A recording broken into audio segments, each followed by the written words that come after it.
আসসালামু আলাইকুম রহমতুল্লাহি ওবারাকাতুহু। মানুষ যাকে সবচেয়ে বেশি ভালোবাসে তার জন্য সব কিছু সে করতে পারে। আর আমাদের নবী মুহাম্মদ সাল্লাল্লাহু আলাইহি ওয়াসাল্লাম আল্লাহর সবচেয়ে প্রিয় বান্দা।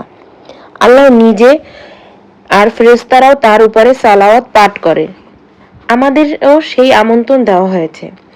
সালাওয়াতের অর্থ হলো নবীজির জন্য আল্লাহর কাছে রহমত, বরকত এবং মর্যাদা বৃদ্ধির জন্য দোয়া করা। হাদিসে এসেছে, যে ব্যক্তি নবীজির উপরে একবার সালাওয়াত পাঠ করে আল্লাহ তার উপরে 10 বার রহমত পাঠ করেন।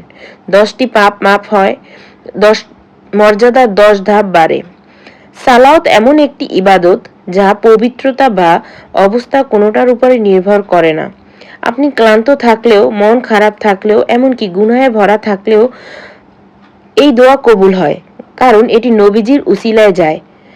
আরেকটি হাদিসে নবীজি সাল্লাল্লাহু আলাইহি ওয়াসাল্লাম বলেন, যখন কেউ তার উপরে সালাম বা সালাত পাঠ করে আল্লাহ তার রূহকে ফিরিয়ে দেন এবং তিনি ব্যক্তিগতভাবে সেই সালামের জবাব দেন। সুবহানাল্লাহ।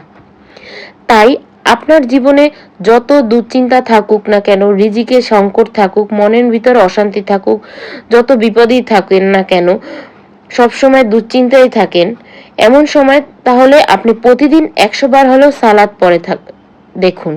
একবার নিয়ম করে শুরু করলে দেখবেন আল্লাহ আপনার জীবনে বরকত, শান্তি আর সহজতা এনে দিয়েছে।